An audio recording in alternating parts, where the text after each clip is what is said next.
Le temps est le meilleur juge. Il passe, les années défilent.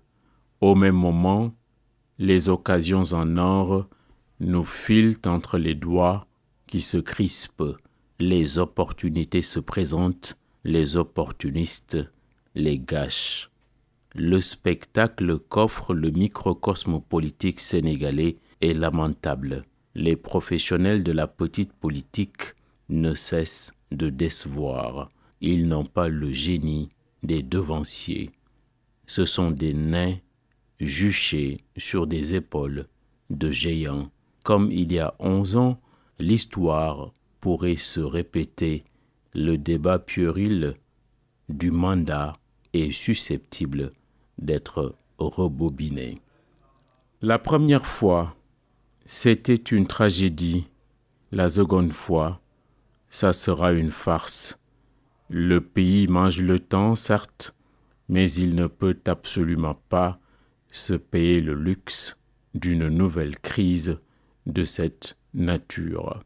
Il est vrai qu'une forme de nihilisme qui est la dévalorisation de toutes les vertus s'est installée. Il est clair aussi que la crise de civilisation s'est aggravée, mais aucun agité ni aucun cerveau cynique n'a le droit de tordre un bras. Les courtisans d'habitude sont les pires conseillers. Un soutien sincère du président s'honore à plus travailler ses dossiers qu'à manœuvrer pour garder on ne sait quel fromage. Et c'est fou que de rêver d'un mandat de trop pour son mentor. Il faut bien que lui-même ait un bilan immatériel qui sera la cerise sur le gâteau des réalisations matérielles. Parce qu'il vaut mieux être adulé à la sortie de fonction qu'au moment d'y accéder. Cela vaut tous les sacrifices et tous les compromis humainement possibles. Les sottises ne sont pas l'apanage de ceux qui sont aux manettes. L'opposition irréductible a aussi de la poutre dans les yeux. Elle va ajouter de la cacophonie. Les concerts de casseroles ont cassé la baraque la première fois. Il n'y a rien de mal à engager un combat détonnant face au gouvernement de combat, mais la trouvaille a quelque chose de misérabiliste. Le Sénégal n'est pas ce pays en lambeaux qui serait privé de tout. C'est dans des pays de ce genre qu'on trouve généralement ces formes de protestation. Nous valons donc mieux que cela. Il est aussi intéressant d'observer que les initiateurs des casseroles bruyantes traînent eux-mêmes des casseroles. Un festival des grandes idées ou même un art du silence serait plus innovant. Je me compare, je me console, je me regarde, je me désole. La maison commune est un phare démocratique, mais un phare de plus en plus anarchique. Les précurseurs évoqués un peu plus haut étaient de grands metteurs en scène, mais ils n'ont pas manqué, eux aussi, de succomber aux attaques des démons.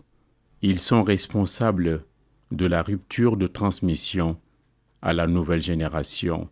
Un nouveau peuple a surgi parce que chaque génération est un nouveau peuple. La discipline n'est pas sa force première. Laissée à elle-même, les colonies numériques font le boulot et formatent les cadres mentaux. Et c'est ainsi qu'elles arrivent à détériorer la santé mentale. Le résultat est dévastateur. L'hyperviolence des réseaux sociaux découle d'une absence totale de régulation. Il n'est pas exagéré de les classer dans la catégorie des bombes atomiques et des changements climatiques.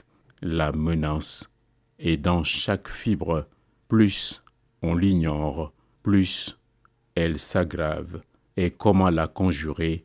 Il faut avoir l'âme de l'artiste et de l'artisan. Il crée toujours des œuvres qui les dépassent. Ils ne font pas de musique sans partition. Cette classe politique donc est en mal de metteurs en scène. Cela nous fait terriblement souffrir. Les années, les mois souffrent de la même façon. Voilà pourquoi il passe si vite. Il y a un proverbe venu d'ailleurs qui est resté indépassable, honteux de ce qu'il voit tous les jours. Le soleil se couche en rougissant. Un roi s'est couché dans les bras de la mort.